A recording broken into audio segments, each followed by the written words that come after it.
Selamat sore Tribuners, Anda sedang menyaksikan live update Tribunnews bersama saya Firda Ananda. Kami akan menyajikan informasi terkini dari berbagai daerah di Indonesia yang akan dilaporkan secara langsung oleh reporter kami di lapangan. Dan inilah live update selengkapnya. Kita ke berita pertama, Saudara. Masjid Istiqlal kembali menggelar sholat Jumat pada hari ini, Jumat 20 Agustus 2021. Pembukaan Masjid Istiqlal untuk sholat Jumat ini dilakukan kembali setelah sebelumnya sempat ditutup sejak akhir bulan Juni lalu. Pembukaan Masjid Istiqlal dilakukan setelah pemerintah Provinsi DKI Jakarta telah mengizinkan tempat ibadah untuk beroperasi dengan kapasitas maksimal 50% dengan protokol kesehatan ketat pada PPKM level 4. Meski telah diizinkan menggelar sholat Jumat dengan kapasitas 50%, namun Masjid Istiqlal masih menggelar sholat dengan jemaah sebanyak 25% dari total kapasitas masjid terbesar se-Asia Tenggara tersebut.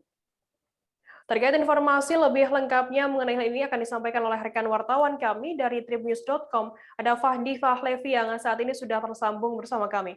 Halo Fahdi. Halo Firda. Fahdi, bisa dijelaskan bagaimana penerapan protokol kesehatan yang diterapkan oleh pengurus Masjid Istiqlal pada hari ini? Ya, pada pelaksanaan sholat Jumat pertama setelah penutupan yang dilakukan pada akhir Juni, Badan Pengurus Masjid Istiqlal menggelar sholat Jumat kembali dengan protokol kesehatan yang ketat. Tadi berdasarkan pantauan kami di lapangan, tampak petugas menanyakan surat vaksinasi kepada para jemaah yang akan sholat. Selain itu, pelaksanaan sholat Jumat di dalam areal tempat sholat juga dilakukan dengan sangat terbatas. BPMI hanya memberikan jemaah sebesar 25%, hanya sebesar itu, padahal dari Pemprov DKI sendiri memberikan jatah untuk kapasitas sebesar 50%. Hal ini dilakukan untuk mencegah penularan COVID-19 di kalangan jemaah dalam pelaksanaan sholat Jumat hari ini. Seperti itu, Firda. Fadi, kemudian bagaimana pesan yang disampaikan oleh khotib pada saat pelaksanaan sholat Jumat pertama di Masjid Istiqlal setelah ditutupnya kemarin pada bulan Juni? Iya, pada sholat Jumat yang dilaksanakan kembali tadi dipimpin oleh khotib Muhammad Yusuf Siddiq. Dalam pesannya, Muhammad Yusuf Siddiq mengajak jemaah sholat Jumat di Masjid Istiqlal untuk memperkuat persatuan. Beliau mengajak umat Islam untuk tidak terpecah belah di tengah pandemi COVID-19 ini, serta untuk selalu bersama-sama dengan masyarakat membantu pemerintah dalam penanganan COVID-19 ini. Demikian, Firda. Fadi, kemudian bagaimana tanggapan serta harapan sendiri dari masyarakat terhadap pembukaan Masjid Istiqlal? Antusiasme masyarakat cukup tinggi pada hari ini. Terlihat berdasarkan pantauan kami, masyarakat berbondong-bondong hadir ke Masjid Istiqlal untuk melaksanakan sholat Jumat. Masyarakat mengaku meluapkan kembali kerinduan terhadap ibadah di masjid terbesar se-Asia Tenggara tersebut. Kemudian selain itu, masyarakat juga tampak berselfie ria, berfoto-foto gitu di Masjid Istiqlal yang kebetulan telah kembali dibuka setelah sempat direnovasi. Seperti itu. Fadi, berarti saat ini Masjid Istiqlal sudah bisa digunakan oleh masyarakat umum dengan kapasitas 25% untuk sholat biasa, kemudian 50% maksimal untuk sholat Jumat. Seperti itu bisa dikonfirmasi? Iya, walaupun dari Pemprov DKI telah memberikan kapasitas sebesar 50%, namun dari pengurus Masjid Istiqlal tetap menerapkan 25% seperti aturan PPKM sebelumnya. Langkah ini dilakukan untuk mengantisipasi penularan COVID-19. Demikian, Firda. Baik, Tribuners, tadi jurnalis kami juga sempat melakukan wawancara dengan Anwar Musadat, seorang warga yang sholat jamaah di Masjid Istiqlal. Berikut liputan lengkapnya untuk Anda. Assalamualaikum warahmatullahi wabarakatuh. Aku dengan Anwar Musadat, asal dari Garut. Aku tinggal di Jakarta Pusat dan kebetulan kan hari ini aku hari libur kerja, jadi pas kebetulan juga Masjid Istiqlal ini baru pertama kali masuk lagi kan buka setelah PPKM kemarin. Alhamdulillah dengan adanya pembukaan Masjid Istiqlal ini kita merasa jadi apa ya, ya senang bahagia gitu karena PPKM ini untuk masalah COVID-19 ini semakin sini makin mereda gitu dengan adanya penyakit ini gitu. Mudah-mudahan setelah ini Allah Subhanahu wa taala senantiasa secepatnya mengangkat masalah COVID-19 ini gitu. Berarti harapannya ke depan tetap dibuka ya Mas ya? Harapannya semuanya umat muslim, non muslim juga tetap dibuka semua tempat ibadah. Ya, Harapan makasih, kita. Mas. Pemerintah Kota Metro masih mengevaluasi rencana kegiatan belajar mengajar KBM tatap muka di wilayah setempat. Sekda Kota Metro Bangkit Haryo Utomo mengatakan, Pemkot Metro ingin berhati-hati dalam melaksanakan KBM tatap muka. Sejumlah persiapan terus dilakukan hingga seluruhnya siap. Terlebih saat ini Metro kembali berstatus sebagai zona merah COVID-19. Pemkot Metro akan mengevaluasi mengenai rencana persiapan KBM hingga seluruh persiapan selesai sebelum mengambil keputusan. Terkait informasi lebih lengkapnya mengenai hal ini akan disampaikan oleh rekan wartawan kami dari Tribun Lampung, ada Indra Simanjuntak yang saat ini sudah tersambung bersama kami. Halo Indra. Ya, sore Firda. Indra, bisa dijelaskan apa saja persiapan sekolah ini untuk KBM tatap muka menjelang nanti? Ya, dari sejumlah sekolah yang kami temui saat simulasi, hampir rata-rata mereka sudah menyiapkan sejumlah fasilitas untuk KBM tatap muka, itu seperti cuci tangan, kemudian pengukur suhu, dan juga jarak antar bangku. Kemudian sesuai aturan juga dari instruksi wali kota, untuk KBM tatap muka, setiap sekolah juga diwajibkan membuat satgas. Nah, satgas ini terdiri dari gabungan antara pihak sekolah dan juga komite atau wali murid. Demikian, Firda. Indra, kemudian bagaimana dengan simulasi yang dilakukan sekolah-sekolah di sana untuk menghadapi KBM tatap muka nantinya? Ya, dari dua sekolah yang tadi kami kunjungi yang sedang simulasi, yaitu SMP Negeri 2 dan SMP Negeri 4 Kota Metro, semuanya berjalan baik. Jadi simulasi dilakukan di dua tempat. Itu pertama di luar sekolah atau di halaman. Kemudian yang kedua di dalam kelas. Nah, untuk setiap murid tadi dalam simulasi itu sekitar 7-8 orang yang ikut belajar dengan satu guru. Demikian, Firda. Kemudian untuk rencana KBM tatap muka ini di Kota Metro sendiri, kapan akan dimulai? Nah, untuk tatap muka sepertinya pemerintah Kota Metro masih berhati-hati atau tidak mau terburu-buru karena kita baru saja kembali lagi berstatus zona merah. Dan kabar terbaru juga dari pusat untuk KBM tatap muka ini salah satu syaratnya adalah semua siswa harus divaksin atau semua pelajar. Sementara untuk vaksin guru saja di Metro ini masih ada 82 guru yang belum divaksinasi. Demikian, Firda. Jadi, jadi untuk waktu kapan itu masih menunggu aturan pusat seperti apa, demikian, Firda. Baik, Tribuners, tadi jurnalis kami Indra juga sempat melakukan wawancara dengan Sekda Metro Bangkit Haryo Utomo maksud kami, dan berikut liputan lengkapnya untuk Anda. Contoh begini, di SMP Negeri 1 ya disebar formulir untuk mengisi mau KBM atau mau tidak.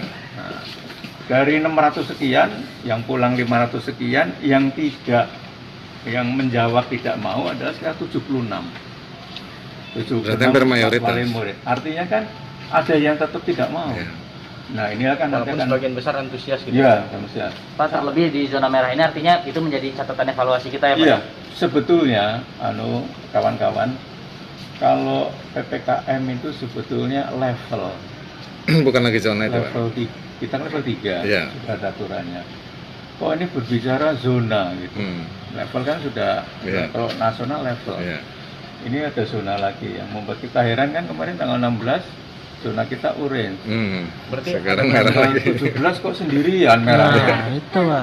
Apakah itu ada bentuk miskoordinasi dari provinsi itu, Pak? Bisa juga.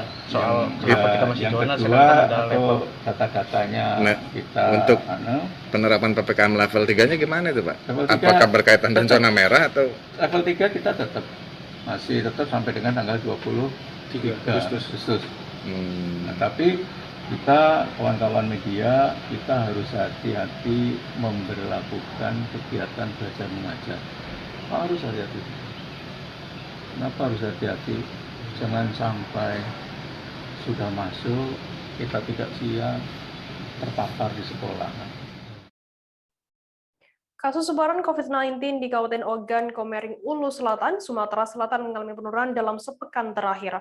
Sebelumnya, sepekan lalu sebanyak 1.120 tenaga kesehatan di wilayah setempat menjalani vaksinasi jenis Moderna untuk mengantisipasi penyebaran terhadap tenaga medis. Setelah mengalami penurunan cukup signifikan, alhasil status zona merah di Oku Selatan kini berubah kembali ke wilayah dengan status zona oranye.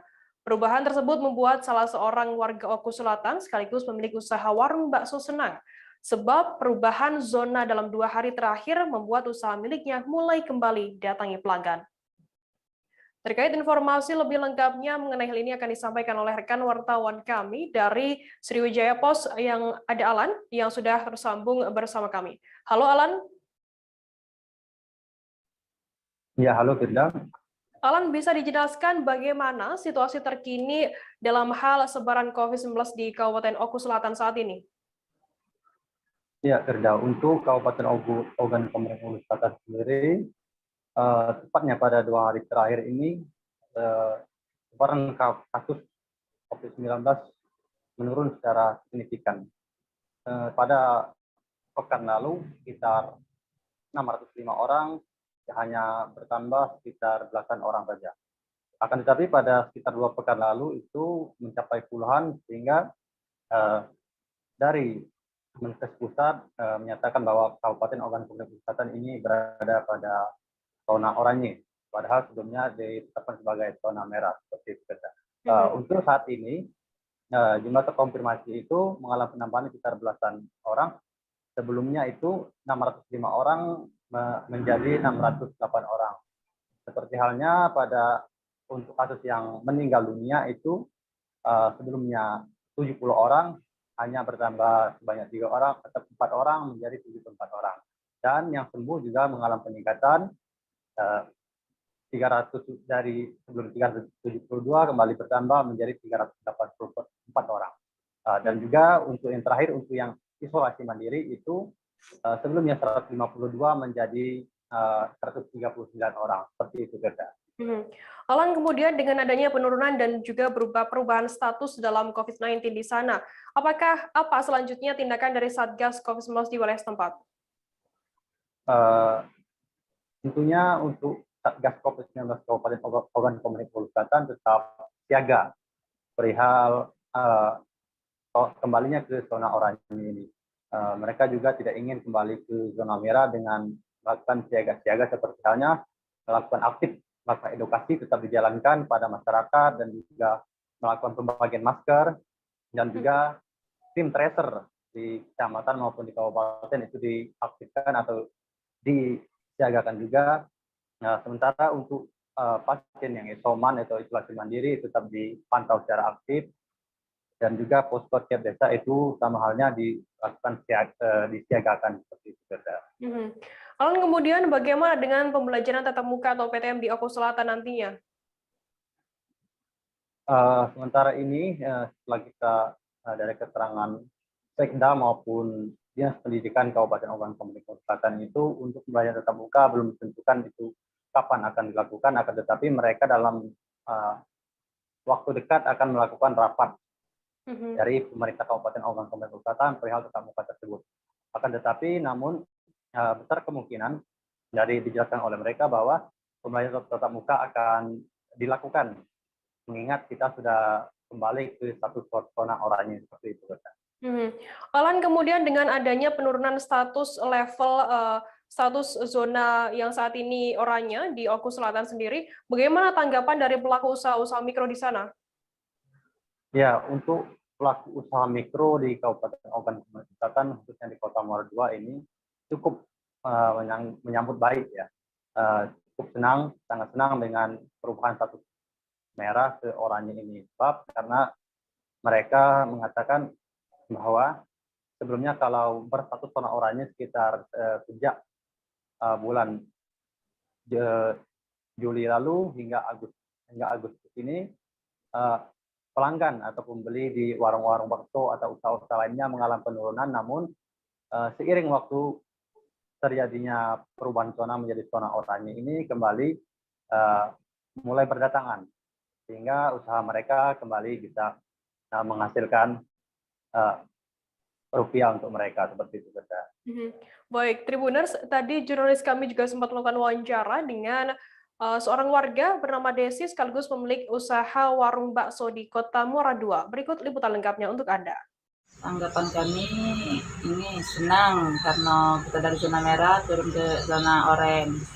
Karena pembeli dia mulai bergulir datang, tidak kemarin kan, kemarin tuh sepi. Dengan sekarang penurunan zona merah ke zona oranye, alhamdulillah pelanggan mulai ramai lagi. Ke depan, semoga tidak ini cepat berlalu lah yang COVID ini ya. Cepat selesai biar penghasilan stabil. KRI Semarang 594 milik TNI AL bersandar di dermaga TNI Angkatan Laut Bangsal Aceh, Kecamatan Sungai 9, Kota Dumai. Informasi lengkapnya akan kami hadirkan untuk Anda seusai jeda. Tetap di Live Update. Oke, apa kabar Bang Arif di sini untuk strateginya?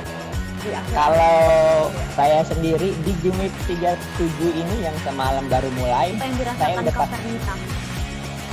Sebenarnya aku nggak ngerasa itu penangkapan atau penggerebegan atau apapun itu. Karena gitu, posisinya kriteria. Jadi kita mengenal disebut dengan stroke yang tidak berdarah dengan stroke yang berdarah. Stroke yang tidak berdarah itu biasanya ditandai dengan adanya penyumbatan. Kalau itu terjadi di sini mungkin pikirnya tidak ke situ kali ya, tapi kalau di Korea atau di Kamboja itu ada beberapa paper yang saya itu mas, ya, dulunya tukang koran. Oh gitu ya, tukang koran. Ya, saya baca itu Pak. Tuh kan, pernah baca kan? Ya. Jadi kalau saya jadi tanggang itu udah bersyukur banget. Si anak ini dijadikan sebagai tersangka begitu. Ya kalau ini kita bicara yang di luar kasus Sebongombo ya. Dengan nama hujan shower, di mana terdapat batas jelas antara daerah hujan dan tidak hujan yang biasanya terjadi pada fase awal mature stage atau tahap berbahaya itu Kang. Jadi mulai artinya terjadinya perlembekan. Nah itu untuk penetrasi akan sulit begitu ya. Dok, saya ini menurut saya memang tidak mudah, bukan urusan tanah diambil. Kalau misalnya Amerika Serikat sekarang, Rasulullah mengatakan dalam sebuah hadis bahwa berpuasa di 6 hari Syawal itu. Terima kasih Anda masih bersama kami di Live Update. KRI Semarang 594 milik TNI AL sejak Senin 16 Agustus bersandar di dermaga TNI Angkatan Laut Bangsal Aceh, Kecamatan Sungai 9, Kota Dumai. Kedatangan kapal tersebut ke Dumai dalam rangka memberikan dukungan ketersediaan stok oksigen untuk mengantisipasi kelangkaan daerah yang terdampak pandemi COVID-19 untuk penanganan pasien. KRI Semarang 594 yang difungsikan sebagai kapal rumah sakit juga dilengkapi dengan generator oksigen. Kapal tersebut dikomandani oleh Letkol Laut P. Afrilian Soekarno Timur, merupakan kapal perang berjenis Landing Platform Dock LPD, kelas bantuan rumah sakit buatan PT PAL Indonesia yang masuk ke dalam unsur jajaran Koarmada 1.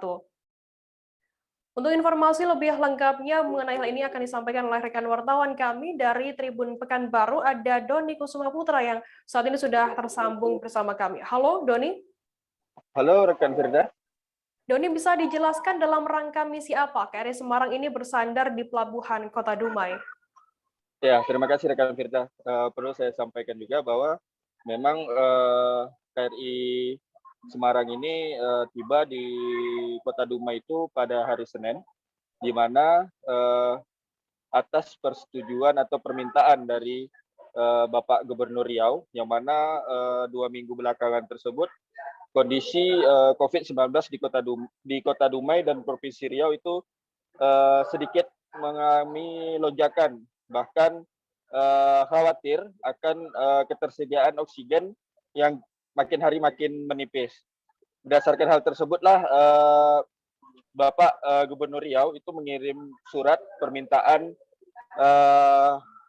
kapal rumah sakit atau kapal KRI Semarang untuk bisa membantu penanganan COVID-19 di Kota Dumai dan juga Riau, khususnya dari penanganan kelangkaan oksigen. Nah, atas dasar tersebutlah KRI Semarang ini datang ke Kota Dumai yang juga untuk mengemban misi keselamatan, yakni terkait dengan penanganan COVID-19 untuk stok oksigen yang mana saat ini sudah dirasakan masyarakat Kota Dumai, Bengkalis, dan khususnya juga Provinsi Riau. Seperti itu, rekan Firda. Kemudian bisa Anda gambarkan mungkin suasana di dalam kapal ini seperti apa dan prosedur untuk naik ke atas kapal seperti apa informasinya? Ya, ini mungkin memang menjadi kesempatan yang langka ya kepada Tribun Pekanbaru karena memang di tengah ketatnya ingin naik ke kapal KRI Semarang ini harus dilakukan antigen terlebih dahulu, harus dinyatakan negatif. Setelah dinyatakan negatif dan itu pun belum bisa langsung naik karena memang harus mendapat persetujuan dari komandan kapal. Setelah mendapat izin dari komandan kapal, barulah Tribun Pekanbaru berhasil naik ke atas, dan memang saat naik ke atas kapal ini memang hal yang pertama yang terlihat di kapal KRI Semarang ini luar biasa bersih, rekan Firda. Tanpa ada satu puntung rokok pun terlihat di kapal ini, rekan Firda. Setelah melihat-lihat suasana dari kapal KRI ini, Tribun Pekanbaru juga diajak menuju generator atau tempat pengisian oksigen bagi masyarakat atau rumah sakit yang ingin mendapatkan oksigen. Di sana Komandan KRI Semarang menjelaskan beberapa proses, mulai dari pengambilan oksigen atau pengambilan udara hingga diisi ke tabung-tabung oksigen yang sudah disiapkan atau yang diminta oleh masyarakat. Dan juga ini semuanya juga selalu menerapkan protokol kesehatan, rekan Firda. Seperti itu. Doni, kemudian kapal ini kan juga memiliki kemampuan untuk memproduksi oksigen seperti itu. Berapa kapasitas yang dihasilkan? Ya, kapasitas yang dihasilkan, rekan Firda, itu ada sekitar dalam satu hari atau 24 jam itu bisa menghasilkan sekitar 72.000 liter. Dan inilah yang dibagikan oleh masyarakat yang membutuhkan dengan percuma atau gratis, baik itu dari rumah sakit dan juga masyarakat sekitar. Betul, rekan Firda. Doni, kemudian bisa Anda jelaskan apa saja fasilitas lain selain oksigen ini yang ada di dalam kapal? Ya, rekan Firda, sempat juga berbincang-bincang dengan Komandan KRI Semarang, yang mana bahwa kapal ini juga dilengkapi dengan ruang isolasi dan juga ruang operasi juga ada, dan juga satu unit ambulan, yang mana hal ini bisa digunakan ketika waktu-waktu emergensi untuk menolong masyarakat dan juga awak kapal yang ada di KRI Semarang. Seperti itu, rekan Firda. Baik, Tribuners, tadi jurnalis kami Doni juga sempat melakukan wawancara dengan Komandan KRI Semarang, Letkol Laut Afrilian Soekarno Timur. Berikut liputan lengkapnya untuk Anda. Dari Bapak Kasal, yaitu dalam misi untuk membantu masyarakat dan rumah sakit di Provinsi Riau terkait dengan pengisian oksigen murni. Kita di sini sampai dengan ada pernyataan dari provinsi mungkin bahwa di sini sudah teratasi masalah yang terkait dengan kekurangan oksigen. Sejauh ini, Dan, sudah berapa banyak oksigen yang kita isi untuk mungkin masyarakat Kota Dumai dan juga masyarakat yang lain? Untuk masyarakat di Dumai, sampai saat ini kami baru mengisi sekitar 20 tabung. Kemudian kemarin kita di Belitung kita sudah mengisi 41 tabung. Dan sebelumnya kami juga melaksanakan operasi yang sama yaitu di Surabaya, kita sudah berhasil mengisi ratusan tabung di Surabaya. Dan dalam satu hari ini kita mampu atau ada membatasi tak berapa tabung yang harus kita isi? Baik, untuk dalam satu hari kita tidak ada pembatasan tabung, namun kita juga harus melihat kapasitas yang dihasilkan oleh oksigen generator dalam satu hari. Karena dalam satu hari kita hanya bisa menghasilkan 72.000 liter oksigen. Gubernur Kaltara Zainal Paliwang meresmikan program subsidi ongkos angkut atau SOA barang dan penumpang dengan moda transportasi udara perintis. Menurutnya masih banyak masyarakat Kaltara yang tidak memiliki akses transportasi melalui darat ataupun air sehingga hanya dapat mengandalkan transportasi udara. Hal ini diungkapkannya saat ditemui di Bandara Tanjung Harapan, Tanjung Selor pada Jumat 20 Agustus 2020 hari ini. Menurutnya dengan adanya SOA barang dan penumpang, maka perbedaan atau disparitas harga dapat ditekan. Terkait informasi lebih lengkapnya mengenai hal ini akan disampaikan oleh rekan wartawan kami dari Tribun Kaltara, ada Maulana Ilhami Faudi yang saat ini sudah tersambung bersama kami. Halo, Faudi. Halo, rekan Firda dan Tribuners. Faudi, bisa Anda jelaskan tujuan dan kemudian subsidi ongkos angkut ini seperti apa? Baik, rekan Firda dan Tribuners, pada hari ini Gubernur Kaltara telah resmi mengoperasikan operasional subsidi ongkos angkut penumpang dan barang dengan moda angkutan penerbangan perintis tadi pagi di Bandara Tanjung Harapan Tanjung Selor. Program ini tuh bertujuan untuk membantu masyarakat Kaltara, khususnya yang berada atau tinggal di wilayah perbatasan dan pedalaman yang aksesnya sulit untuk ditempuh dan hanya bisa ditempuh melalui jalur udara. Dengan adanya program subsidi ongkos angkut ini, nantinya diharapkan kesenjangan harga-harga seperti harga sembako atau harga material bangunan seperti semen dan sebagainya itu dapat ditekan sehingga tidak terlalu tinggi atau terlalu besar dibandingkan dengan harga-harga di wilayah perkotaan atau di wilayah lainnya di Kaltara. Gitu kan, Firda. Kemudian Faudi, untuk jenis armada dan rute penerbangan SOA ini seperti apa informasinya? Baik, untuk jenis armada sendiri yang disiapkan oleh pihak operator, yaitu PT Semua Aviasi Mandiri atau SEMAir, pihak menyiapkan satu jenis pesawat dengan double engine atau twin otter yang nantinya mampu mengangkut hingga 19 penumpang dan juga mampu mengangkut barang gitu seberat sampai 1,5 ton berdasarkan tujuan dan rute penerbangannya. Untuk rute penerbangan sendiri ada beberapa dan dikhususkan untuk 2 kabupaten di Kaltara, yakni di Malinau dan Nunukan. Di antaranya ada di tujuan Longbawan Nunukan, Longampu Malinau, dan ada di wilayah dataran tinggi di wilayah perbatasan seperti di Krayan. Gitu rekan Firda.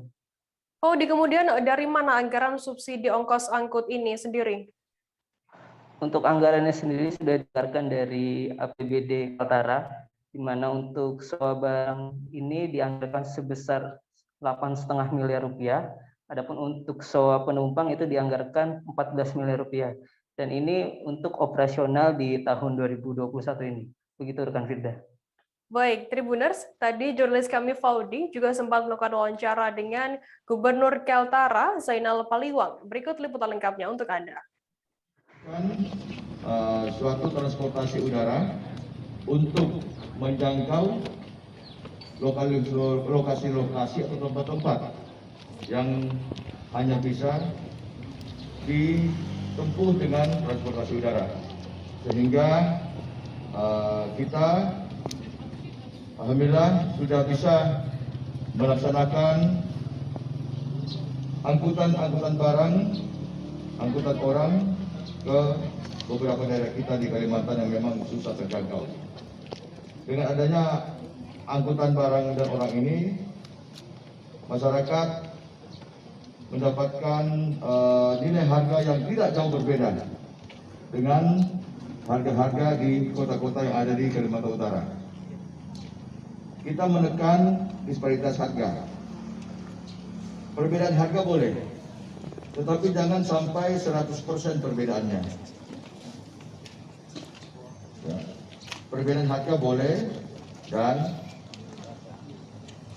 jangan terlalu jauh perbedaannya sehingga tidak ada artinya subsidi yang dilakukan oleh pemerintah.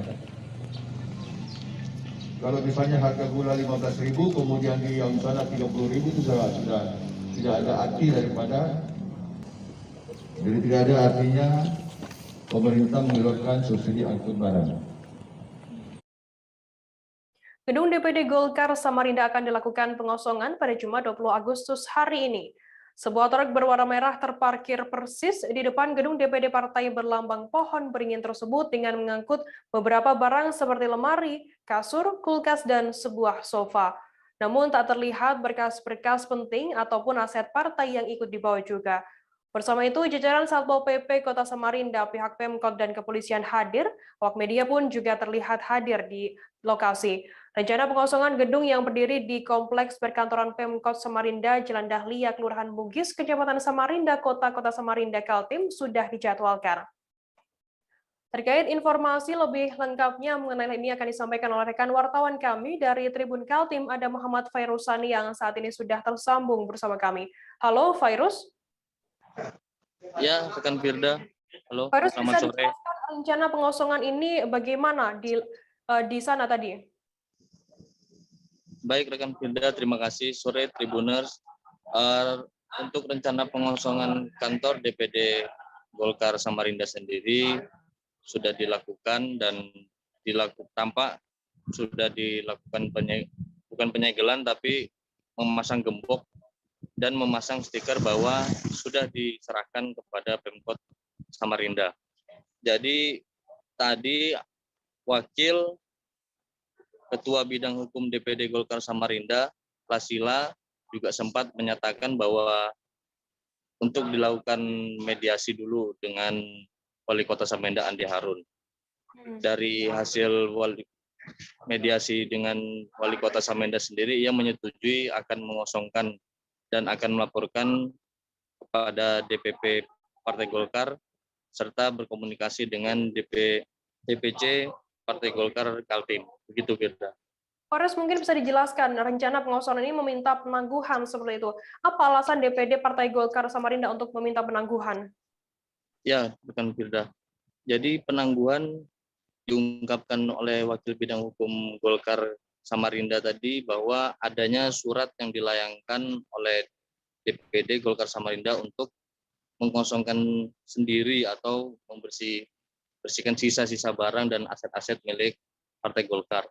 Namun hal tersebut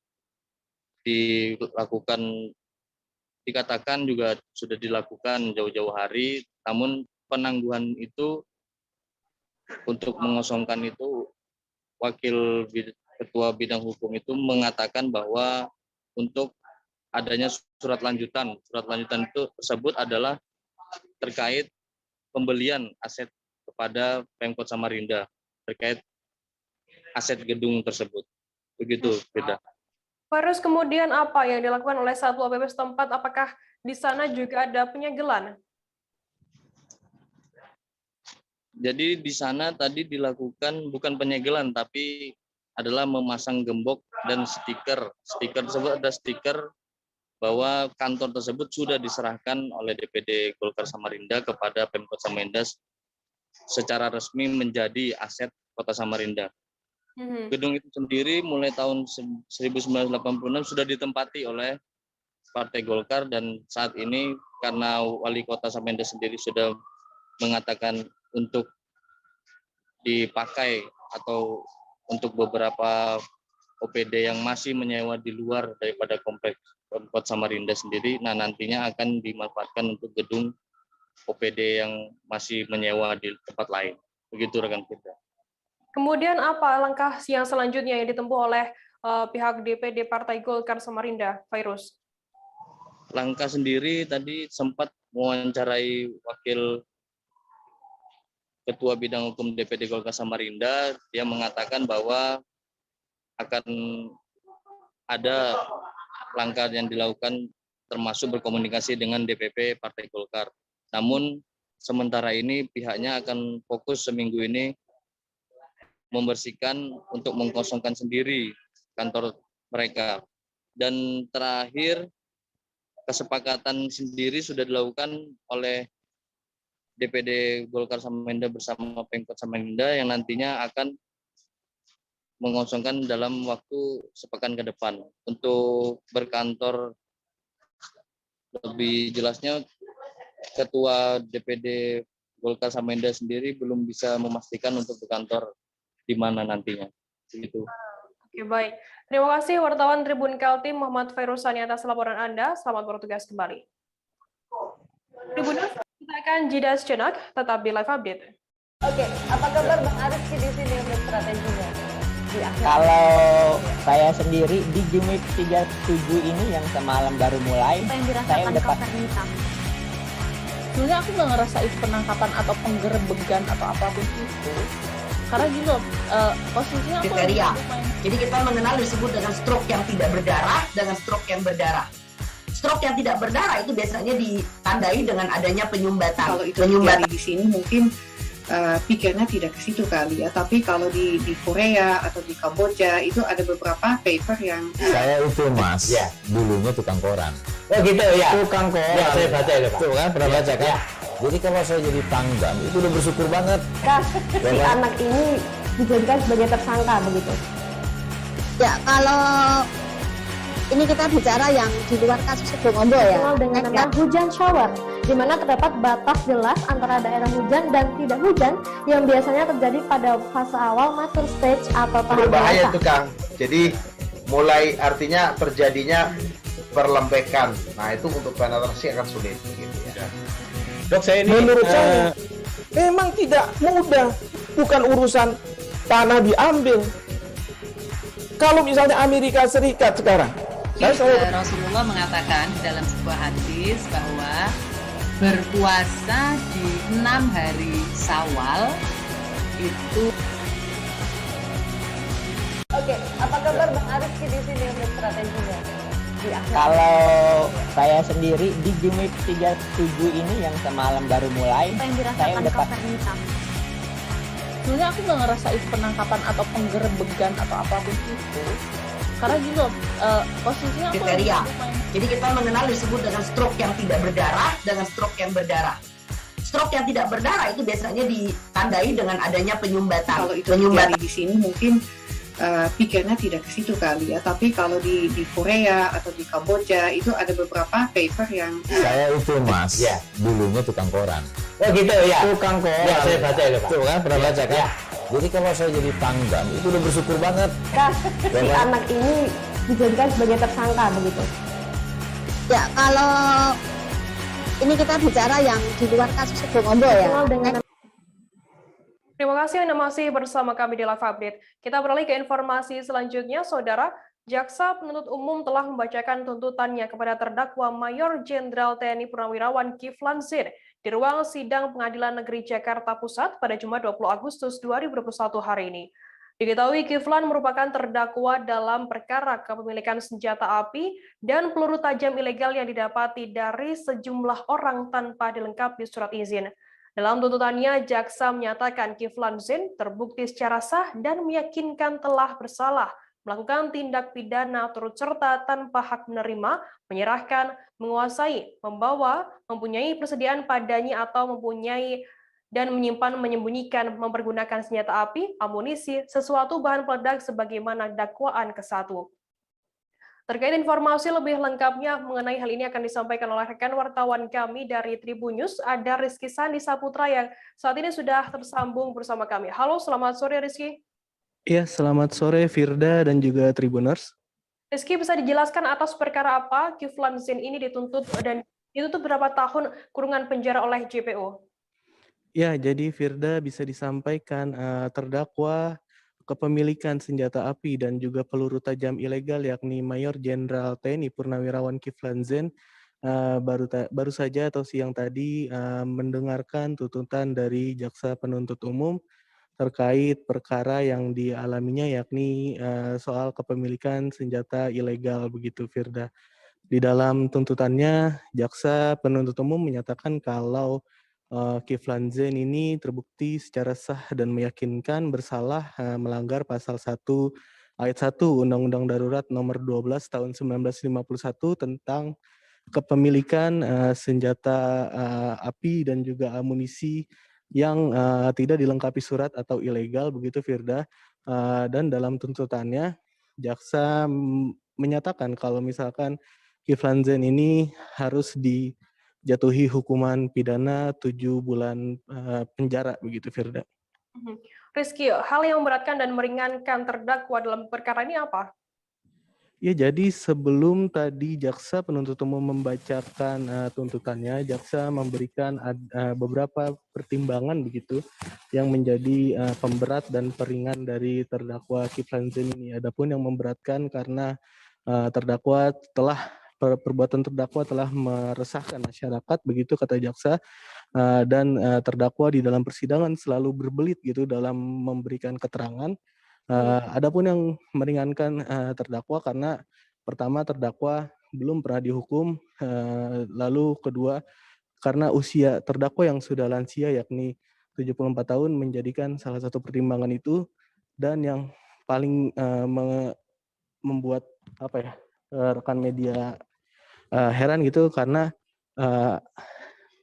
penghargaan yang diterima dari terdakwa selama aktif menjadi TNI itu masuk ke dalam hal yang meringankan terdakwa. Setidaknya ada 14 penghargaan yang disebutkan oleh jaksa penuntut umum di dalam ruang sidang tadi gitu, Firda. Oke, Rizky, kemudian ada berapa barang bukti yang disita oleh jaksa sendiri? Berdasarkan surat dakwaannya, jaksa menyita sekitar ada 5 senjata api dan juga puluhan peluru tajam yang keseluruhannya tidak ada surat atau dinyatakan ilegal dan telah dirampas untuk negara, begitu Firda. Kemudian terkait setelah adanya tuntutan selama bulan ini, bagaimana kemudian tanggapan dari Kiflan Zain sendiri? Ya, jadi tadi rekan media juga sempat mewawancarai dari terdakwa Kiflan Zain, dirinya menyatakan kalau perkaranya ini murni karena adanya keadaan waktu itu kontestasi politik di Pilpres 2019, karena memang sebagai informasi kasus ini merupakan kasus yang sudah berlangsung lama begitu, namun proses persidangannya baru kembali dilanjutkan pada hari ini begitu, di mana pada saat itu sedang marak yakni kerusuhan saat Pilpres begitu. Jadi dia mengatakan ini murni bukan kesalahannya, namun dia menerima begitu legowo. Akan tetapi dia menyatakan tidak menaruh dendam kepada siapapun, baik kepada polisi maupun kepada jaksa begitu, Firda. Baik, Tribuners, tadi jurnalis kami juga sempat melakukan wawancara dengan terdakwa Mayor Jenderal TNI Purnawirawan Kiflan Zain selesai sidang tuntutan. Berikut liputan lengkapnya untuk Anda. Itu saksi semua nanti akan saya buktikan, saya jawab satu persatu. Dalam periode bawah itu semuanya tidak benar. Kalau memang benar, tutup mati, umur hidup minimal 20 tahun. Itu cuma sesuai dengan ancaman hukuman. Cuma dalam itu ancaman hukuman berat ini cuma 7 bulan. Jadi supaya bisa saya cuma ya pro forma lah bahwa saya bersalah. Kasih 7 bulan karena saya sudah ditahan 7 bulan. Tapi nggak apa-apa. Saya tidak menyalahkan siapapun. Keadaan sudah memang situasi politik pada tanggal 29 Mei, 21-22 Mei yang kerusuhan itu cari siapa yang punya senjata nembak. Nah, kebetulan itu tangkap, gatuk-gatukkan mas saya. Tapi nggak apa-apa. Saya akan mengadakan pembelaan. Dan saya nyatakan saya tidak bersalah dan bisa saya buktikan. Nanti saya serahkan sama hakim. Tapi saya tidak dendam pada siapapun. Tidak dendam sama jaksa, tidak dendam sama polisi. Kondisional politik, saya menerima keadaan itu. Oke. Pasca penangkapan Kepala Dinas Pendidikan dan Kebudayaan Kota Sorong dan bendaharanya, Wali Kota Sorong Lambert Jitmau angkat bicara. Jitmau mengatakan terkait dengan Kepala Dinas, pihaknya meninjau kembali hal yang terbaik. Terkait orang untuk menggantikan Kepala Dinasnya, pihaknya belum mau mengambil langkah. Sebelumnya, Kepala Kepolisian Resort Sorong Kota AKBP Ari Nyoto Setiawan mengatakan penangkapan tersebut berdasarkan laporan polisi berkaitan dengan dugaan tindak pidana korupsi. Terkait informasi lebih lengkapnya mengenai hal ini akan disampaikan oleh rekan wartawan kami dari Tribun Papua Barat, ada Safwan Ashari Raharusun yang saat ini sudah tersambung bersama kami. Halo Safwan. Halo Firda. Safwan, bisa dijelaskan bagaimana tanggapan Wali Kota Sorong sendiri terkait adanya penangkapan Kepala dan juga Bendahara Dinas Pendidikan dan Kebudayaan di sana? Ya, Firda dan juga Tribuners dimanapun Anda berada, hari ini berdasarkan wawancara kami dengan Bapak Wali Kota Sorong sendiri, beliau memang sempat mendengar informasi penangkapan Kepala Dinas Pendidikan dan Kebudayaan dan serta bendaharanya, namun beliau enggan untuk berbicara, mengambil langkah lebih jauh untuk pemecatan dan lain-lain terkait dengan kedua tersangka yang menggelapkan anggaran khususnya untuk honorer dan juga PNS di lingkup Kota Sorong sendiri. Gitu. Kemudian, Safwan, apakah ada upaya untuk pergantian sementara Kepala Dinas dan juga Bendahara ini di Dinas Pendidikan Kebudayaan sana?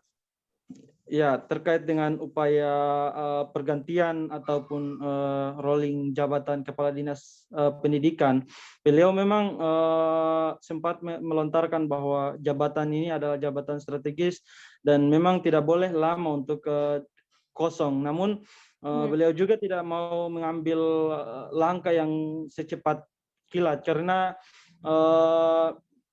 keputusan yang paling tertinggi adalah keputusan yang ada di pengadilan, sehingga beliau akan mengikuti proses hukumnya dan menyerahkan semuanya kepada pihak kepolisian. Firda.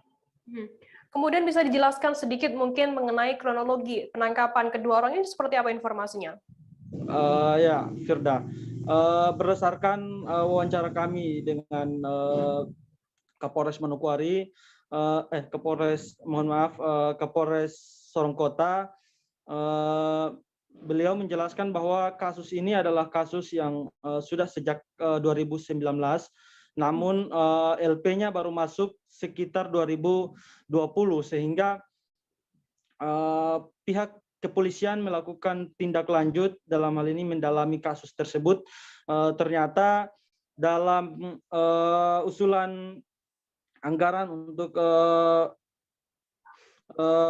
insentif ASN khususnya di guru di SD dan SMP dan juga pegawai honorer di lingkup SD dan juga SMP, itu yang diusulkan sebanyak 11,6 miliar. Namun dalam perjalanan sekitar kurang lebih 461 juta dikorupsi oleh kedua tersangka, sehingga pada tanggal 16 Agustus 2021 kemarin mereka langsung dijemput oleh pihak kepolisian, dan hingga hari ini statusnya sudah ditetapkan sebagai tersangka dan mereka sedang menunggu proses lebih lanjut.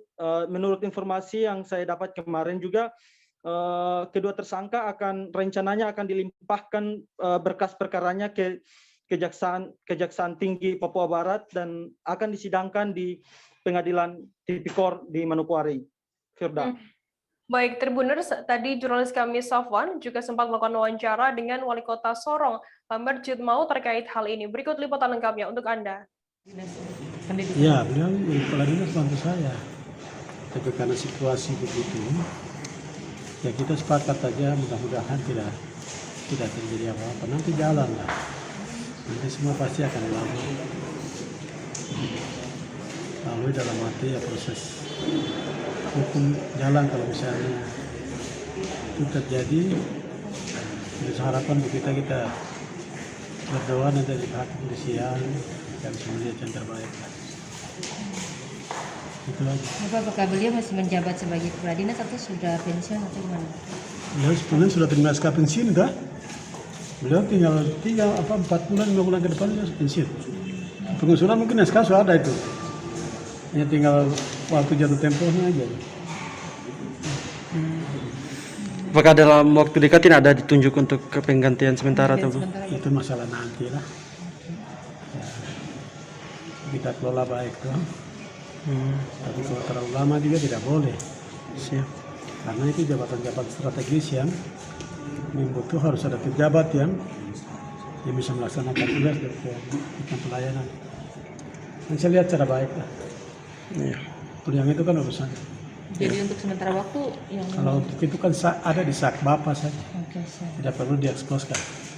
Siap.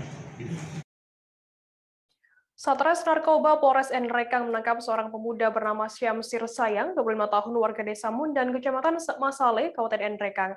Pemuda tersebut ditangkap lantaran ketahuan menanam pohon ganja di halaman rumahnya di Desa Mundan, Kecamatan Masale, Kabupaten Nrekang. Penangkapan terhadap pelaku diumumkan langsung oleh Kapolres Nrekang AKBP Dr. Andi Sinjaya dalam press release di Mako Polres Nrekang pada Jumat 20 Agustus siang. Menurut Andi, penangkapan terhadap pelaku dilakukan pada tanggal 15 Agustus kemarin di kediamannya. Penangkapan terhadap Syamsuri Sayang ini berawal dari laporan warga bahwa terdapat pemuda yang menanam ganja di daerahnya. Terkait informasi lebih lengkapnya mengenai hal ini akan disampaikan oleh rekan wartawan kami dari Tribun Timur, ada Aziz Albar yang saat ini sudah tersambung bersama kami. Halo Aziz. Ya, halo Firda, halo Tribuners. Aziz, bisa dijelaskan bagaimana kronologi penangkapan dari tersangka ini?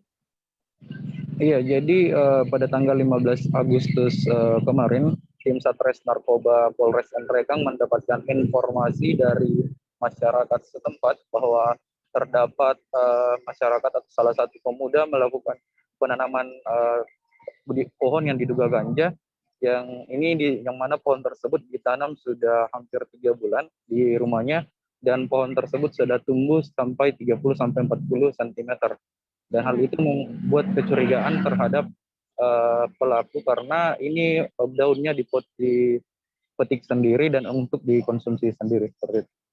Aziz, kemudian bisa dijelaskan di mana bibit ganja yang ditanam ini diperoleh dari mana? Iya, jadi berdasarkan interogasi awal terhadap pelaku, bibit ganja yang didapatkan atau ditanam oleh pelaku sendiri ini didapatkan oleh seorang rekannya di salah satu kabupaten tetangga, yakni Kabupaten Tanah Toraja. Seperti itu, Firda. Kemudian Aziz, tersangka ini berdasarkan pemeriksaan sementara, ancaman hukuman nantinya bagi pelaku seperti apa informasinya? Iya, jadi berdasarkan keterangan dari Kapolres Nrekang sendiri, AKBP Andi Sinjaya pada saat press release tadi siang, ini menyatakan bahwa pelaku ini diancam pasal 112 dengan ancaman hukuman maksimal 12 tahun penjara atau denda sekitar 800 juta rupiah. Ini karena tersangka terbukti dan mengantongi ganja dan yang dibungkus dalam saset plastik ini, yang ganja yang diperoleh sendiri yang menjadi barang bukti tersebut ini dipanen langsung dari ganja yang ditanam oleh pria tersebut. Jumlah ganja sendiri sebenarnya yang ditanam ini ada 10 bibit ganja yang diperoleh dari rekannya dan ditanam, hanya saja yang berhasil tumbuh ini hanya ada 1 batang, seperti itu. Kemudian berdasarkan pemeriksaan sementara, bagaimana kesaksian pelaku? Iya, jadi berdasarkan pemeriksaan awal dari pihak kepolisian, pelaku sendiri mengakui bahwa ganja tersebut memang dirinya sendiri yang melakukan menanamnya dan ini ingin dikonsumsi sendiri sebagai obat tidur. Artinya ketika pelaku ini merasa lelah dan ingin tidur karena pelaku adalah seorang petani dan ingin tidur, dia mengonsumsi ganja tersebut bersama salah satu rekannya, dan salah satu rekannya sendiri ini masih dalam pengajaran oleh pihak kepolisian. Oke, baik, terima kasih.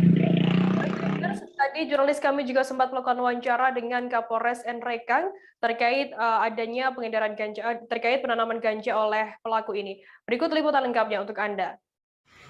Ya, dengan dugaan itu pihak penyidik melakukan penyitaan dan melakukan penangkapan terhadap yang bersangkutan pada tanggal 15 Agustus, dan saat ini yang bersangkutan kami lakukan penanganan dan penahanan, dan juga saat ini yang bersangkutan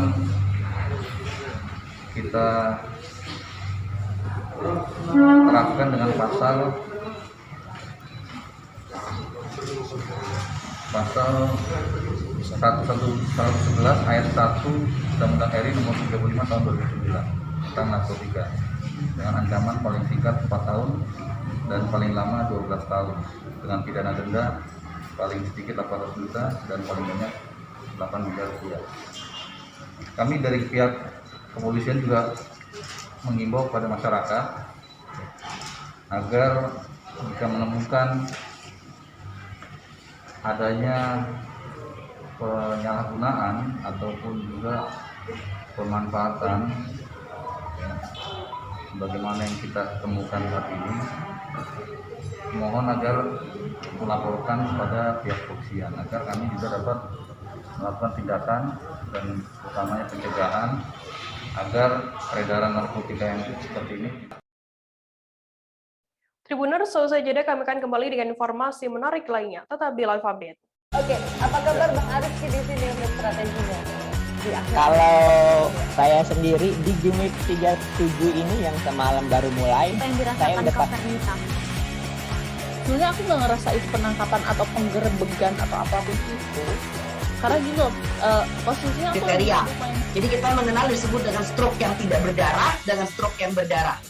Stroke yang tidak berdarah itu biasanya ditandai dengan adanya penyumbatan. Kalau itu terjadi di sini mungkin pikirnya tidak ke situ kali ya. Tapi kalau di Korea atau di Kamboja itu ada beberapa paper yang saya itu mas, dulunya tukang koran. Oh gitu ya. Tukang koran. Ya, saya baca itu Pak. Tuh kan pernah baca kan? Jadi kalau saya jadi Pangdam itu udah bersyukur banget. Si anak ini dijadikan sebagai tersangka begitu.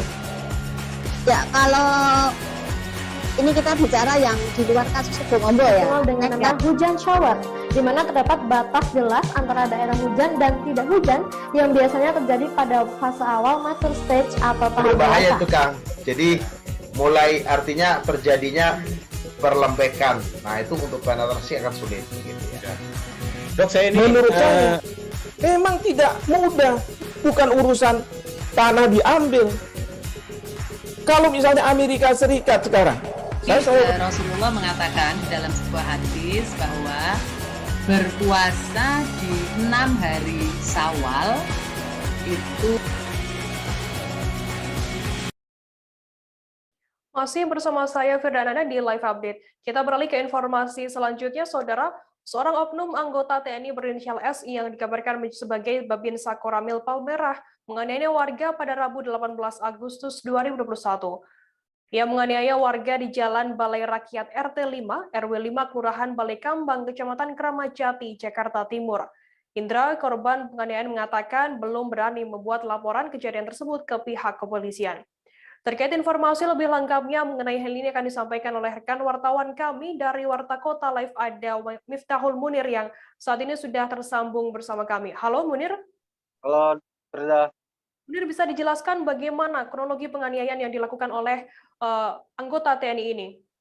Baik, untuk kronologi penganiayaan anggota TNI terhadap seorang warga di Jalan Balai Rakyat RT 5 RW 5 itu berawal ketika anggota TNI, oknum TNI ini melintas menggunakan mobil berwarna putih, kemudian mengklakson di seisi gang karena ia ingin melintas banyak motor ketika itu. Akhirnya pihak warga atau korban ini memindahkan salah satu motor jenis Yamaha Vino. Usai memindahkan motor jenis Yamaha Vino, si korban ini duduk di atas sepeda motor. Kemudian si pelaku ini membuka kaca spion dan menanyakan kepada korban mengenai harga dari narkoba jenis sabu per gramnya berapa. Kemudian ketika dijawab oleh si korban tidak tahu berapa harganya, si korban ini menanyakan apakah oknum TNI ini yang melaporkan juga pada saat itu si korban ini sempat ditangkap sama Polsek Kramat Jati. Namun sebelum dijawab, pihak atau oknum TNI ini langsung turun dari mobil dan melakukan penganiayaan karena si korban merasa oknum TNI inilah yang sudah menjadi atau melaporkan dia ke aparat kepolisian Polsek Kramat Jati melalui seseorang yang bernama Ibu Gaga. Seperti itu rekan Firda. Munir, kemudian bisa dijelaskan Apakah korban dan oknum Babinsa Koramil ini apakah mereka saling mengenal? Baik, untuk korban dan pelaku sendiri sudah saling mengenal karena korban ini merupakan warga sekitar dan sejak kecil juga sudah mengenal oknum anggota TNI tersebut. Sehingga kejadian ini kedua belah pihak saling mengenal dan belum ada pertemuan pas kejadian. Demikian rekan Firda. Mungkin bisa dijelaskan sedikit mengenai kondisi korban seusai mengalami dikeroyok oleh oknum anggota TNI ini. Bagaimana kondisinya? Oke, untuk kondisi korban hari ini itu masih terdapat luka lecet di bagian kepala, kemudian punggung, serta leher, kepala pun benjol, kemudian di jidat itu ada sedikit lecet, sehingga korban masih ada rasa trauma ketika bertemu dengan oknum anggota TNI tersebut. Demikian rekan Firda. Munir, bisa dijelaskan kabarnya korban ini tidak berani untuk melapor ke pihak kepolisian ataupun Denpom Jaya. Apa alasan korban sendiri tidak berani melapor? Baik, alasan korban sendiri tidak berani melapor karena oknum TNI ini atau pelaku ini merupakan dari salah satu instansi aparat negara, sehingga si korban merasa takut kalau anggota keluarganya menjadi sasaran kekerasan dari oknum TNI tersebut atau orang suruhan dari oknum TNI tersebut, sehingga mereka atau korban sendiri tidak mau memperpanjang masalah ini sebenarnya karena takut. Namun demikian beberapa waktu lalu atau pada hari Kamis kemarin, korban itu sudah beritikat ingin mendatangi Polsek Kramat Jati dan Denpom Jaya, Kodam Jaya di Cawang. Namun karena berpikir dua kali keselamatan nyawa daripada keluarganya, karena saat ini istri korban juga sedang hamil, kemudian korban sendiri punya anak yang masih kecil, sehingga korban takut untuk melaporkan kejadian ini ke Denpom Jaya ataupun Polsek Kramat Jati. Demikian rekan Firda. Baik, Tribuners, tadi jurnalis kami juga sempat melakukan wawancara dengan Indra Hatta, 31 tahun, seorang korban yang mengalami penganiayaan oleh oknum anggota TNI di sana. Berikut liputan lengkapnya untuk Anda. Tim kita nih dari tim Madu, buru-buru pindahin motor. Tim Madu tim apa nih? Itu karyawan Madu. Oh iya. Jadi kan sering banyak tamu buat tim Madu. Lanjut. Jadi kita harus buru-buru dah tuh pindahin motor supaya mobil itu bisa lewat. Nah, saya ke bagian motor yang Vino. Iya. Ke motor yang Vino saya pindahin ke gang. Udah itu nggak pakai lama saya pindahin ke gang. Otomatis saya nungguin itu mobil lewat kan, supaya itu motor saya pindahin lagi. Begitu saya lagi duduk main HP, nggak tahu itu mobil berhenti. Pas berhenti buka kaca, itu langsung nanya ke saya, itu harga narkoba gitu Pak. Yang ini berapa sekian harganya gitu, 1 gram berapa harganya? Saya bilang nggak tahu. Saya nanya sampai 4 kali, saya bilang nggak tahu. Karena dia mancing-mancing saya nanya harga narkoba berapa, saya tanya, Pak, kemarin Bapak ya yang ngebantu istrinya gagah buat nangkep saya. Udah itu yang keluar dari kata-kata mulut saya itu doang. Langsung dia buka pintu, langsung perut saya diajar tuh, berat. Udahlah sampai benar-benar habis badan saya. Pemilik uang palsu di Kecamatan Masaran, Kabupaten Sragen, Jawa Tengah berhasil ditangkap oleh pihak kepolisian. Sebelumnya, warga Masaran dihebohkan dengan penemuan uang total Rp9.950.000 yang ditinggal pemiliknya. Warga curiga pemiliknya ialah S, 38 tahun, warga Dukuh, Desa Taraman, Kecamatan Sidoarjo, Kabupaten Sragen, Jawa Tengah. Kasihumas Polres Sragen AKP Suwarso mengatakan, setelah melakukan pencarian akhirnya terduga pelaku S berhasil diamankan. Polisi berhasil mengetahui keberadaan terduga pelaku yang menginap di sebuah hotel. Terkait informasi lebih lengkapnya mengenai hal ini akan disampaikan oleh rekan wartawan kami dari Tribun Solo, ada Septiana Lestari yang saat ini sudah tersambung bersama kami. Halo Septi. Halo Fida. Septi, bisa dijelaskan bagaimana awal mulanya terbongkarnya adanya praktik uang palsu di Sragen ini? Ya, diawali dari 2 pendatang yang ke Kabupaten Sragen, di mana diduga ingin menyewa sebuah kontrakan atau kos-kosan di Kecamatan Masaran. Dan di situ setelah dibuka terdapat 1 buah koper berwarna hitam dan dibuka ternyata isinya berupa uang. Karena mencuriga uang tersebut adalah uang palsu, makanya dari pendatang tersebut menelpon dari ke Polsek Masaran, dan setelah dicek oleh jajaran polisi dan jajaran Polsek Masaran, benar uang tersebut uang palsu yang senilai Rp9.950.000. Septi, kemudian bagaimana untuk kronologi penangkapan dari pelaku sendiri ini? Pelaku berhasil ditangkap oleh jajaran Polsek Masaran dengan dibantu tim Resmob Polres Sragen, di mana ditangkap di hari Jumat kemarin sekitar pukul 4 pagi di sebuah hotel di kawasan Kabupaten Sragen. Dan itu berdasarkan penyelidikan dan pencarian yang dilakukan oleh polisi, dan karena memang sebelumnya sudah diketahui identitas dari yang diduga pemilik uang palsu tersebut. Gitu. Kemudian Septi, apakah berdasarkan hasil pemeriksaan sementara, bagaimana kemudian pengakuan dari pelaku sendiri? Hingga kini pengakuan dari pelaku motif untuk menyimpan atau memiliki uang palsu tersebut belum diketahui dan masih dalam penyelidikan pihak kepolisian. Baik, terima kasih wartawan Tribun Solo, Septiana Lestari, atas laporan Anda. Selamat bertugas kembali. Kita beralih ke informasi selanjutnya, Saudara.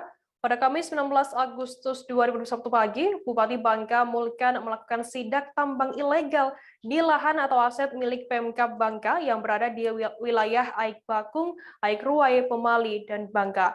Bersama dengan Kasatpol PP Kades Air Ruwai, Camat Pemali, dan Kapolsek Pemali, Mulkan mendatangi lahan milik Pemkab Bangka yang kini telah dipenuhi lubang bekas penambangan. Kala itu tak ada satupun aktivitas penambangan yang terjadi. Yang ada justru hanyalah peralatan penambangan milik warga yang tergeletak dibiarkan begitu saja. Bupati Bangka Mulkan mengatakan bahwa penambangan ilegal di wilayah Aik Bakung, Aik Ruwai, Pemali ini belum berlangsung lama dan baru berselang sekitar 3 hari terakhir.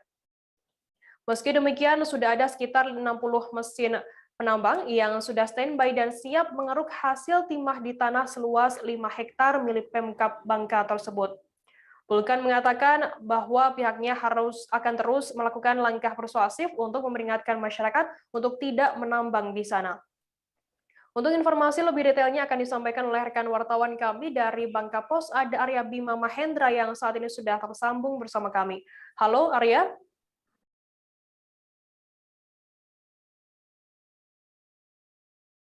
Di Bangka ke lokasi tambang ilegal tersebut. Ya, baik Firda. Kemarin, tepatnya pagi, hari Kamis tanggal 19 Agustus tahun 2001, Bapak Bupati Bangka, Bapak Mulkan melakukan sidak ataupun inspeksi mendadak ke salah satu tambang ilegal yang berada di lahan ataupun aset milik Pemkab Bangka yang berada di wilayah RT 1 Dusun Air Bakung, Desa Air Ruwai, Kecamatan Pemali, Bangka. Nah, di situ inspeksi mendadak ataupun sidak tersebut dilakukan atas hasil tindak lanjut dari laporan warga setempat dan pemerintah desa, di mana saat itu Bapak Bupati Bangka bersama dengan Kasatpol PP Kabupaten Bangka, Kades Air Ruwai, Camat Pemali, dan Kapolsek Pemali melakukan inspeksi di lokasi penambangan ilegal tersebut. Seperti itu, Firda. Arya, berdasarkan pantauan Anda di lokasi sana, bagaimana kondisi lingkungan ini di lokasi penambangan ilegal tersebut? Ya, untuk kondisi di lokasi penambangan ilegal tersebut, di mana terlihat sudah cukup banyak lubang-lubang dan peralatan-peralatan milik penambang ilegal di sana, di mana saat dilakukan sidak oleh Bupati Bangka tidak ada satupun aktivitas penambangan yang sedang dilakukan. Tapi berdasarkan hasil pantauan kami, kemarin beberapa orang penambang terlihat sedang mengangkut ataupun menyelamatkan alat-alat penambang mereka supaya tidak diamankan ataupun disita sementara oleh petugas. Seperti itu, Firda. Kemudian apa langkah pemerintah setempat dalam menangani penambangan ilegal lahan yang milik pemerintah daerah tersebut? Ya, sampai saat ini pemerintah Kabupaten Bangka masih terus melakukan langkah persuasif dan tidak ada melakukan penertiban ataupun penahanan secara hukum baik kepada penambang ilegal tersebut. Hal itu dikarenakan saat ini memang kondisi perekonomian masyarakat sekitar memang sedang sulit-sulitnya, ditambah lagi saat ini harga timah di Kabupaten Bangka cenderung meningkat ataupun naik, sehingga hal tersebut membuat masyarakat tergiur untuk melakukan penambangan ilegal di sana. Meski demikian, Pemkab Bangka bersama dengan jajaran kepolisian akan terus melakukan peringatan ataupun langkah persuasif agar penambangan di sana bisa segera dihentikan. Seperti itu, Firda. Baik, Tribuners, tadi jurnalis kami juga sempat melakukan wawancara dengan Bupati Bangka, Mulkan. Berikut liputan lengkapnya untuk Anda. Selaku pemerintah daerah, jadi nanti ketika kita sudah katakanlah membangun, ya otomatis kan semua kan pasti ada land clearing ya seperti itu. Pak, rencananya lahan ini sih sebenarnya mau dibangun apa Pak? Atau tempat apa? Iya, memang lahan ini kan seluas 5 hektar. Ya. Untuk master plan yang pertama adalah untuk terminal, yaitu tipe B. Ya, yang kedua adalah nanti kita akan bangunkan untuk Rusunawa, itu program daripada pemerintah pusat. Tetapi ketika kita tidak menyiapkan lahan kan otomatis program pemerintah pusat tidak akan direalisasikan atau dikucurkan di pemerintah daerah. Sehingga kami mempersiapkan dulu untuk lahan ini, sehingga kami juga berharap kepada masyarakat, karena ini juga akan merupakan kepentingan kita bersama, ya otomatis ke depan mari kita bersama-sama lah untuk saling pengertian lah. Pak, terakhir Pak, pesan kepada masyarakat Pak, yang masih ngeyel Pak, istilahnya yang masih ngeyel melakukan penambangan ilegal di sini Pak. Iya, bukan berarti ngeyel, kan tadi kan karena mereka kan suatu kebutuhan kan seperti itu. Tetapi marilah kita sama-sama mengertilah bahwa ini bukan keinginan dari pemerintah daerah melarang daripada masyarakat kita untuk berusaha, tetapi ini kan berbenturan dengan aturan hukum ataupun ini kan merupakan aset daerah yang harus kita sama-sama amankan, karena ini merupakan kekayaan daripada daerah dan kekayaan masyarakat ataupun rakyat yang ada di Bangka. Tribuners, kita akan jeda sejenak, kami masih akan menyajikan informasi menarik untuk Anda seusai ini. Tetap di Live Update. Oke, apa kabar Bang Ariski di sini untuk strateginya? Kalau saya sendiri di Jumip 37 ini yang semalam baru mulai, saya udah sebenarnya aku nggak ngerasa itu penangkapan atau penggerebegan atau apapun itu, karena gitu posisinya aku kriteria.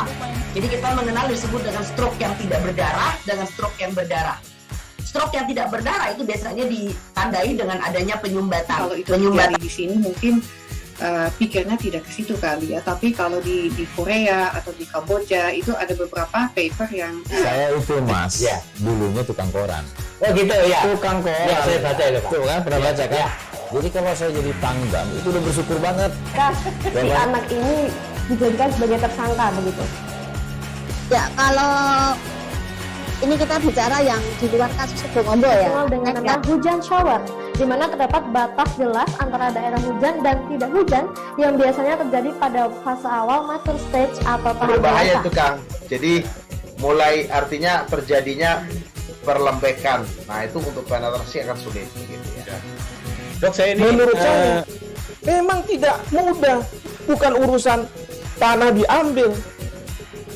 Kalau misalnya Amerika Serikat sekarang, Rasulullah mengatakan dalam sebuah hadis bahwa berpuasa di 6 hari Syawal itu. Oke, apa kabar Bang Ariski di sini untuk strateginya?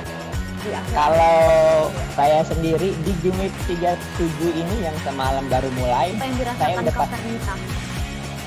sebenarnya aku nggak ngerasa itu penangkapan atau penggerebegan atau apapun itu, karena gitu posisinya aku kriteria. Jadi kita mengenal disebut dengan stroke yang tidak berdarah dengan stroke yang berdarah. Stroke yang tidak berdarah itu biasanya ditandai dengan adanya penyumbatan. Kalau itu terjadi di sini mungkin pikirnya tidak ke situ kali ya, tapi kalau di Korea atau di Kamboja itu ada beberapa paper yang saya itu Mas, ya, dulunya tukang koran. Oh gitu ya. Tukang koran. Ya, saya baca itu Pak. Tuh kan pernah baca kan? Ya. Jadi kalau saya jadi pangdam itu udah bersyukur banget. Si anak ini dijadikan sebagai tersangka begitu. Ya, kalau ini kita bicara yang di luar kasus Bongombo ya. Dengan nama hujan shower, di mana terdapat batas jelas antara daerah hujan dan tidak hujan yang biasanya terjadi pada fase awal mature stage atau tahap berbahaya dewasa. itu Kang. Jadi mulai artinya terjadinya perlembekan. Nah itu untuk penetrasi akan sulit gitu ya. menurut saya memang tidak mudah, bukan urusan tanah diambil. Kalau misalnya Amerika Serikat sekarang, Rasulullah mengatakan dalam sebuah hadis bahwa berpuasa di 6 hari Syawal itu. Oke, apa kabar Bang Ariski di sini untuk strateginya? Kalau saya sendiri di Jumit 37 ini yang semalam baru mulai, saya udah sebenarnya aku nggak ngerasa itu penangkapan atau penggerebegan atau apapun itu, karena gitu posisinya aku kriteria. Jadi kita mengenal disebut dengan stroke yang tidak berdarah dengan stroke yang berdarah. Stroke yang tidak berdarah itu biasanya ditandai dengan adanya penyumbatan. Kalau itu terjadi di sini mungkin pikirnya tidak ke situ kali ya, tapi kalau di Korea atau di Kamboja itu ada beberapa paper yang saya itu mas, ya dulunya tukang koran. Oh gitu ya. Tukang koran. Ya saya baca itu Pak. Tuh kan pernah baca kan? Ya. Jadi kalau saya jadi pangdam itu udah bersyukur banget. Si anak ini dijadikan sebagai tersangka begitu. Ya kalau ini kita bicara yang di luar kasus Bongombo ya. Dengan nama hujan shower, di mana terdapat batas jelas antara daerah hujan dan tidak hujan yang biasanya terjadi pada fase awal mature stage atau tahap berbahaya dewasa. itu Kang. Jadi mulai artinya terjadinya perlembekan. Nah itu untuk penetrasi akan sulit. Gitu ya. Dok, menurut saya memang tidak mudah, bukan urusan tanah diambil. Kalau misalnya Amerika Serikat sekarang, Rasulullah mengatakan dalam sebuah hadis bahwa berpuasa di 6 hari Syawal itu. Oke, apa kabar Bang Ariski di sini untuk strateginya? Kalau saya sendiri di Jumit 37 ini yang semalam baru mulai, saya udah sebenarnya aku nggak ngerasa itu penangkapan atau penggerebegan atau apapun itu, karena gitu posisinya aku kriteria. Jadi kita mengenal disebut dengan stroke yang tidak berdarah dengan stroke yang berdarah. Stroke yang tidak berdarah itu biasanya ditandai dengan adanya penyumbatan. Kalau itu terjadi di sini mungkin pikirnya tidak ke situ kali ya, tapi kalau di Korea atau di Kamboja itu ada beberapa paper yang saya itu mas, ya dulunya tukang koran. Oh gitu ya. Tukang koran. Ya saya baca itu Pak. Tuh kan pernah baca kan? Ya. Jadi kalau saya jadi pangdam itu udah bersyukur banget. Terima kasih Anda masih bersama kami di Live Update. Kita beralih ke informasi selanjutnya, Saudara. Munculnya kabar adanya peningkatan status Gunung Lokon langsung ditanggapi oleh Badan Penanggulangan Bencana Daerah BPBD Kota Tomohon. Kepala BPBD Kota Tomohon langsung melakukan koordinasi dengan pos pemantauan gunung. Meski tak ada peningkatan, namun menurut Kalangi, Gunung Lokon sebetulnya sudah berstatus level 2 atau waspada sejak tahun 2015 lalu. Kalangi menyebut dengan status tersebut seharusnya tidak diizinkan adanya aktivitas pendakian dengan jarak 1,5 km dari kawah puncak. BPBD akan berkoordinasi dengan pihak-pihak terkait agar nantinya memantau para pendaki masyarakat yang hendak mendaki di Gunung Lokon. Terkait informasi lebih lengkapnya mengenai hal ini akan disampaikan oleh rekan wartawan kami dari Tribun Manado. Ada Hesli Marentek yang saat ini sudah tersambung bersama kami. Halo, Hesli? Ya, halo. Ya, terima kasih Mbak Firda. Hesli, bisa dijelaskan apa yang terjadi, apa memang terjadi peningkatan aktivitas Gunung Lokon di sana? Ya, jadi semenjak tadi ada kabar terkait bahwa adanya peningkatan aktivitas Gunung Lokon. Jadi langsung menyusul ada kabar tersebut, langsung ditindaklanjut dari BPBD yang meninjau langsung di pos pemantauan gunung berapi, Gunung Lokon dan Mahau. Jadi langsung dilakukan pengecekan dan ternyata tidak ada terjadi peningkatan. Gimana dan kapan ada kabar terkait adanya peningkatan status ini? Ya, Mbak Firda, kabar ini sebetulnya sudah beredar sejak kemarin dan beredar melalui media sosial, juga di pesan-pesan singkat WhatsApp bahwa ada terjadi peningkatan di Gunung Lokon. Namun dengan hasil koordinasi tadi bahwa sudah diklarifikasi dari pihak BPBD bahwa ternyata Gunung Lokon ini sudah dalam status level 2 atau waspada sejak tahun 2015. Namun semenjak tadi dari kemarin baik di Facebook ataupun di WhatsApp itu beredar kabar bahwa ada terjadi peningkatan, namun sudah diklarifikasi tadi. Ya, Mbak Firda. Berarti ini adalah kabar hoax seperti itu ya, masih Gunung Lokon saat ini masih berstatus sebagai level 2 waspada. Kemudian langkah-langkah dari pihak-pihak terkait untuk pendakian di Gunung Lokon seperti apa informasinya?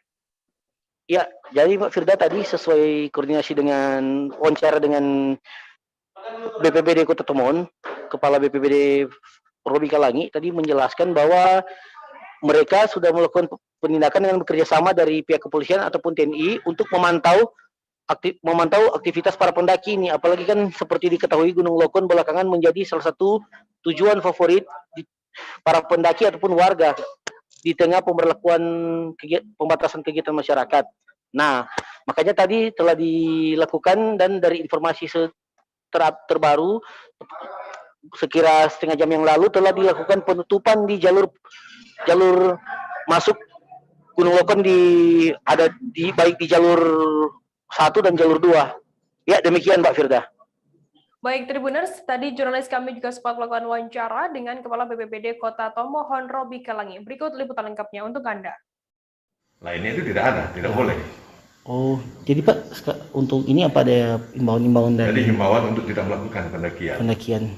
Maksudnya langkah juga dari ini apa misalnya melakukan penyampaian di? Jadi kami juga akan melakukan kerjasama juga dengan Babinsa, dari TNI juga kami dengan polisian dan pemerintah setempat kami akan melakukan langkah-langkah untuk membatasi pendakian di puncak gunung. Oh, jadi itu yang informasi kemarin itu bahwa peningkatan cuma memang jadi itu tidak ada peningkatan. Tidak ada peningkatan, sudah dari lalu itu Pak. Jadi setiap kali terjadi peningkatan dari pos pemantau biasanya yang instansi yang langsung diberitahu itu dari Kepala BPBD.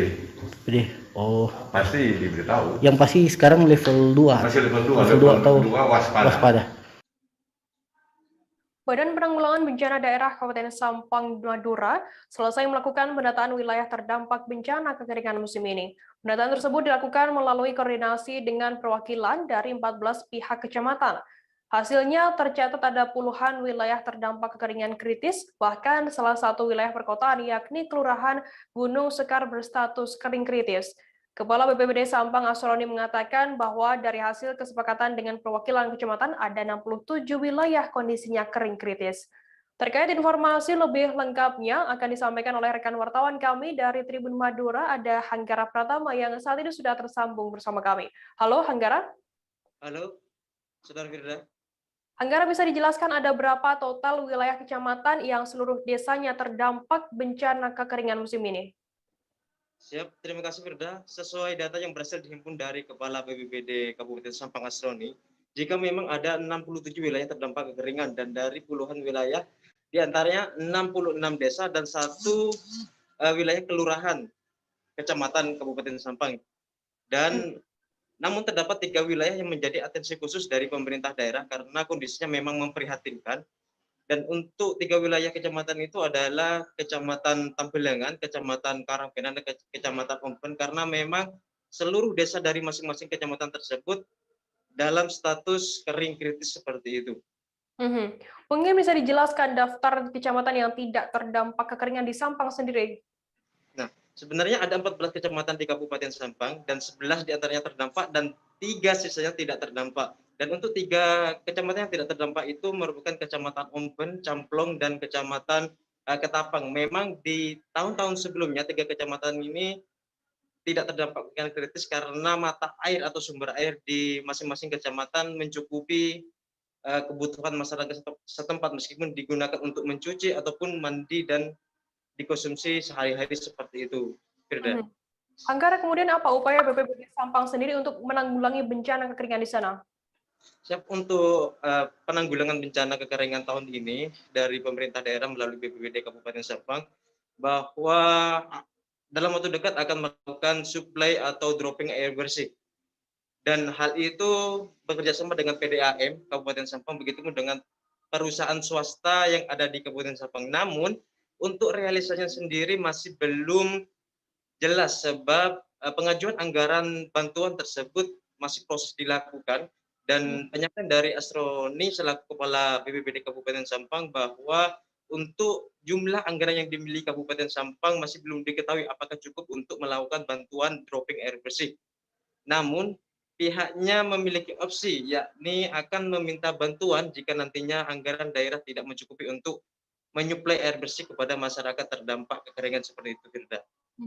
Baik, terima kasih wartawan Tribun Madura Hanggara Pratama atas laporan Anda. Selamat bertugas kembali. Kita beralih ke informasi selanjutnya, Saudara. Jumlah lokomotif terparkir rapi di depo lokomotif Ambarawa, Kabupaten Semarang. Kereta yang terparkir tersebut merupakan lokomotif lama, beberapa berusia puluhan tahun, serta ada pula yang ratusan tahun. Meski sudah berumur, namun kondisi lokomotif yang ada di depo Ambarawa ini sangat terawat. Tak hanya lokomotif berbahan bakar solar atau kereta api diesel, lokomotif uap yang usianya lebih dari 100 tahun pun masih terjaga dengan baik kondisinya. Pasalnya, lokomotif tersebut dirawat secara berkala oleh PT KAI yang ada di Ambarawa. Terkait informasi lebih lengkapnya mengenai hal ini akan disampaikan oleh rekan wartawan kami dari Tribun Jateng, ada Budi Susanto yang saat ini sudah tersambung bersama kami. Halo Budi. Ya, selamat sore rekan Frida. Selamat sore Budi. Budi, bisa dijelaskan apa saja yang dilakukan tim perawatan di depo lokomotif Ambarawa untuk menjaga kondisi koleksi lokomotif di sana? Di depo lokomotif yang ada di Ambarawa di sini, meskipun di tengah pandemi dan pemberlakuan PPKM level 3, tetapi tim perawatan di sana tetap melakukan maintenance. Jadi pengecekan baik itu suku cadang dan pengecekan spare part ataupun mesin dan pengecekan kabin-kabin kereta di gerbong-gerbong juga dilakukan, Bida. Seperti itu. Kemudian koleksi lokomotif tertua ini tahun berapa yang ada di depo lokomotif Ambarawa? Baik, untuk koleksi tertua tercatat di sana lokomotif berseri B25 itu buatan dari Jerman yang hanya ada 3 yang didatangkan di Indonesia dan beroperasi resmi ketika tahun 1902. Di situ waktu zaman kolonial masuk dan hingga kini kondisi lokomotif itu sangat baik dan tetap terjaga kondisinya baik mesin maupun kabin-kabin di sana, Frida. Budi, mungkin bisa dijelaskan perawatan ini apakah juga dilakukan ketika kereta tidak dioperasikan untuk mengangkut para wisatawan? Para pekerja di sana, terutama di bagian perawatan, tetap melakukan perawatan. Meskipun beberapa waktu lalu dan sampai sekarang PPKM level 3 ini masih diberlakukan. Jadi hampir setiap pekan sekali perawatan tetap dilakukan, Frida. Pengecekan detail dan segala macam itu tetap dilakukan oleh pekerja-pekerja yang di sana, Frida. Begitu. Oke, Budi, kemudian apa kendala yang dihadapi oleh tim perawatan ketika merawat yang lokomotif yang ada di depo lokomotif Ambarawa sendiri? Baik, kendalanya adalah di sana adalah suku cadang. Karena ini kan lokomotif yang sudah ratusan tahun di sana, jadi suku cadangnya sangat jarang sekali. Bahkan waktu dari kepala depo lokomotif sendiri mengatakan 1 kran saja itu harganya bisa sampai 7 sampai 10 juta. Jadi perawatannya di sana memang benar-benar detail dilakukan. Jadi memang jika ada kerusakan sedikit pun gitu langsung diganti dan dicarikan spare part-nya agar tidak meluas ke part-part lainnya. Jadi memang kendalanya di sana adalah mendatangkan spare part yang langsung dari Jerman. Begitu, Frida. Baik, Tribuners, tadi jurnalis kami juga sempat melakukan wawancara dengan Kepala Depo Lokomotif Ambarawa, Suryanto. Berikut liputan lengkapnya untuk Anda. Nanti kita perawatan lokomotif seri B2503. Perawatan ini semua dalam kondisi baik dan siap operasi. Tidak ada kendala ataupun tertekan. Intinya loko siap operasi dan bisa digunakan. Proses perawatannya kita tadi hanya tes bocoran-bocoran aja, kita nyalakan dari pagi jam 9, terus tadi jam 11 baru bisa kita uji coba maju mundur. Tribuners, informasi tadi sekaligus menutup perjumpaan kita dalam live update kali ini. Masih di tengah pandemi, kami terus mengingatkan Anda untuk selalu menerapkan protokol kesehatan dimanapun Anda berada. Saya Firananda, mewakili kru yang bertugas pamit undur diri. Terima kasih dan sampai jumpa. Jangan lupa like, subscribe, dan share ya!